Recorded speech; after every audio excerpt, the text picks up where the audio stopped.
जय हिंद। देखिए, हमारे तीनों सेनाओं के जो पहले चीफ ऑफ डिफेंस स्टाफ यानी सीडीएस जो थे बिपिन रावत, अब वो हमारे बीच नहीं रहे। इनका एक शानदार करियर रहा। ये उत्तराखंड से आते थे। इनके पिताजी भी सैनिक जो लेफ्टिनेंट जनरल के पद से रिटायर हुए थे। ये हमारे सेना के थल सेना प्रमुख रहे, उसके बाद पहले सीडीएस रहे। इनका मुख्य काम तीनों सेनाओं में समन्वय स्थापित करना था। ये अपने कार्यकाल में इसको बहुत ही बखूबी अपने काम को पूरा किए थे। 1958 में इनका जन्म हुआ और आज के दिन इनका एक हेलीकॉप्टर क्रैश में ये शहीद हो गए। 14 लोग थे उस हेलीकॉप्टर में, जो खराब मौसम के कारण बताया जा रहा है क्रैश कर गया था इनका हेलीकॉप्टर। जो ये जब इन्हें कार्यभार दिया गया था तो इन्होंने सीडीएस के पद को बहुत ही बखूबी निभाया था। नौसेना के P-8I को लद्दाख में तैनात करना इन्हीं का डिसीजन था। उत्तरी कमांड को थिएटर कमांड बनाना, यानी तीनों सेना आपस में कोऑर्डिनेट करके लड़ाई लड़ेगी, इनकी सबसे बेहतरीन डिसीजन थी। इन्होंने नेवी, आर्मी, एयरफोर्स सबको बहुत बेहतरीन से किया था। भगवान इनकी आत्मा को शांति दे। देखिए, लेकिन क्या कर सकते हैं, हमारा ये जो विमान दुर्घटना हुआ है, ये हेलीकॉप्टर ये कई बार भी क्रैश कर चुका है। इस दुर्घटना में ये साउथ इंडिया में थे, यहाँ ऊटी है तमिलनाडु के पास, यहाँ पर, यहाँ नेल्लोर के पास, यहाँ पर, यहीं पर इनका हेलीकॉप्टर जो है, इनकी पत्नी भी साथ में थी। दोनों लोग को अफसोस के मतलब बचाया नहीं जा सका। बहुत मतलब दर्दनाक ये हादसा था। पूरी विमान में आग लग गई थी। मतलब शरीर को कई ऐसे जवान थे उनमें जिनके डीएनए टेस्ट करके पता करना पड़ा यहाँ पर। तो ये ऊटी के पास ये विमान दुर्घटना हुआ है यहाँ पे। ये जो हेलीकॉप्टर है, एक्चुअली ये वीवीआईपी के लिए लाया गया था। अगस्टा वेस्टलैंड जो हेलीकॉप्टर था, जब वो करप्शन का शिकार हुआ तो Mi-17 V5 को एडवांस है, ये Mi-17 का एडवांस वर्जन है, Mi-17 V5। ये जो V5 है ये एडवांस वर्जन है, लेटेस्ट वर्जन है। इसे हम लोग 2012 के कॉन्ट्रैक्ट में लाए थे। 2018 में ये पूरी तरह से कंप्लीट हो गया था। 2019 में इसकी सर्विसिंग भी भारत में चालू कर दी गई थी। इसमें हमारे नरेंद्र मोदी भी जाते हैं। ये कई जितने भी वीआईपी लोग जाते हैं इसी से जाते हैं। अभी ये कई बार दुर्घटना भी ग्रस्त हो चुका है। 2013 में जब ये नया नया आया ही था, तभी उस समय उत्तराखंड के रेस्क्यू ऑपरेशन में विंग कमांडर शहीद हो गए थे। अभी कुछ दिन पहले ये अरुणाचल प्रदेश में दुर्घटनाग्रस्त हुआ है।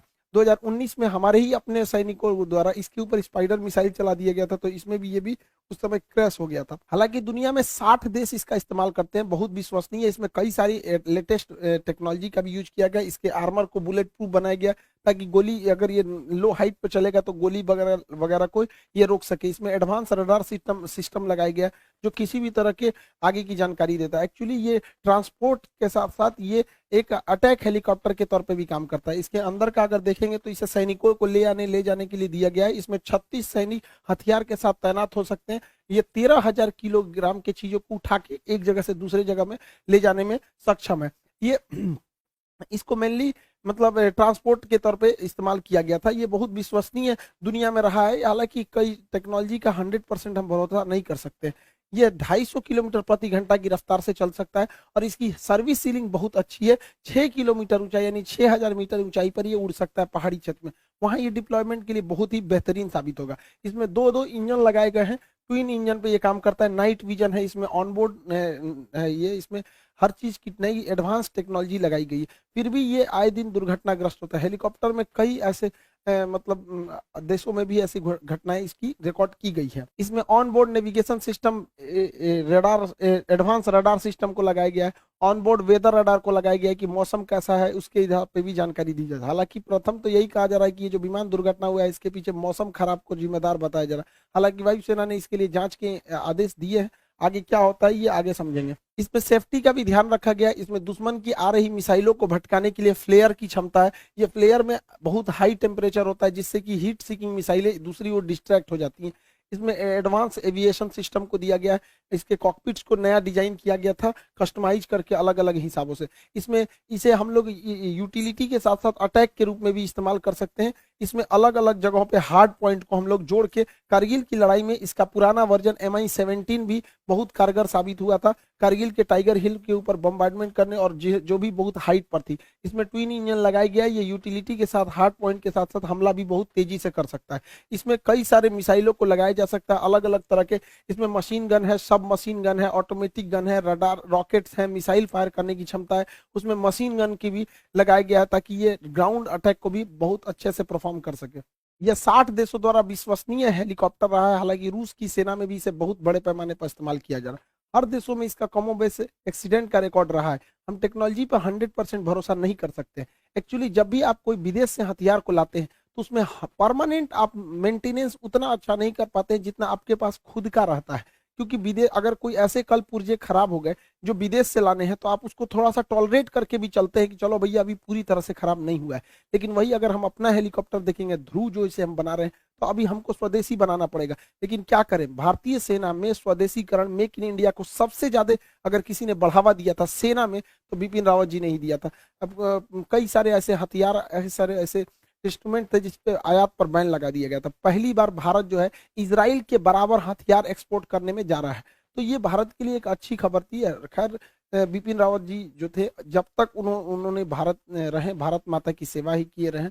अब उनको होनी को अब कोई क्या टाल सकता है। अब आगे सरकार को डिसीजन लेना है कि अब किसी अगला चीफ ऑफ डिफेंस स्टाफ नियुक्त किया जाता है। इसके अलावा एक रेलवे की भी सूचना थी, जो अभी हम लोगों ने 1 दिसंबर को जो डिजिटल स्ट्राइक किया था, आप लोगों ने भी इसमें बढ़ चढ़ के हिस्सा लिया था। तो रेलवे ने भी अपने सारे एग्जाम डेट को बता दिया है। वो 15 जनवरी को एनटीपीसी सीबीटी 1 का रिजल्ट दे देगी और 14 से 18 फरवरी को सीबीटी 2 का एग्जाम ले लेगी। साथ ही रेलवे ग्रुप डी को भी 23 फरवरी से स्टार्ट कर देगी। अब बेरोजगारी इतनी हाई लेवल पे है, महंगाई, कोरोना में लोगों का रोजगार छीन लिया, और हमारे ज्यादातर स्टूडेंट जो हैं वो पुअर फैमिली से, जिसके पिताजी किसी के सब्जी बेचते हैं, कोई छोटा मोटा काम पे। तो हम आप लोगों से भी हमेशा से हम यही सोचे हैं कि आपको क्वालिटी के साथ साथ आप लोगों को बेहतरीन कंटेंट के साथ सबसे कम फी में दिया जाए। तो आप लोग को इस चीज को ध्यान में रखते हुए आप लोग के लिए पूरा कंप्लीट बैच, जिसमें आपका मैथ्स भी रहेगा, रीजनिंग भी रहेंगे, उसमें कंप्लीट जीके रहेगा, साइंस का पूरा पोर्शन रहेगा, करंट का पूरा पोर्शन इसमें कंप्लीट किया जाएगा। ए टू जेड जितना चीजें इसमें रहती हैं सबको कंप्लीट किया जाएगा। इन टोटल चीजों को कंप्लीट किया जाएगा। एकदम ध्यान में रखा गया है आप लोग को, एकदम मिनिमम से मिनिमम। हमको भी पता है कि कोरोना पिछले 1 डेढ़ साल में सबका रोजगार छीन लिया, लेकिन हम इतना मिनिमम किए कि उससे मिनिमम पॉसिबल ही नहीं हो सकता है। 250 रुपए में आपको टोटल चीजें, आप खुद सोच सकते हैं कि इससे मिनिमम पॉसिबल ही नहीं हो सकता। इसमें हमारा टैक्स भी शामिल रहता है, जीएसटी, इनकम टैक्स वगैरह वगैरह। 50% तो सर्वर कॉस्ट, इस सब में सब चला जाता है, टैक्स वगैरह। इससे मिनिमम में बाबू पॉसिबल ही नहीं हो सकता। तो इसमें ज्यादा एडमिशन हम लोग नहीं ले पाएंगे। तो शुरुआत में जो एडमिशन होंगे वही इस फीस में हो पाएंगे, क्योंकि आपको भी पता है बाबू, इतना में आजकल समझ रहे हैं ना, इसमें 10वीं क्लास के टीचर जो भी बच्चों को जो पढ़ाते हैं, इतना मिनिमम रहता है। तो फिर भी आप लोग आगे जाके देश सेवा करेंगे। हमको भी इस चीज को फील करते हैं कि सबकी रोजगार को छीना था कोरोना ने। तो ये एक मौका मिला है, आप अपने माँ बाप का नाम रोशन करिए, सेटल होइए। क्योंकि कोरोना ने साबित कर दिया है कि अगर आप गरीब फैमिली से हैं तो आपको एक सेटल्ड जॉब की बहुत जरूरत है, वरना कोरोना किसी को भी सड़क पे ला सकता है। आई होप आप इसको जल्दी से इनरोल होंगे, और ऊपर वाला हमारे बिपिन रावत जी की आत्मा को शांति दे। मिलेंगे नेक्स्ट क्लास में। जय हिंद।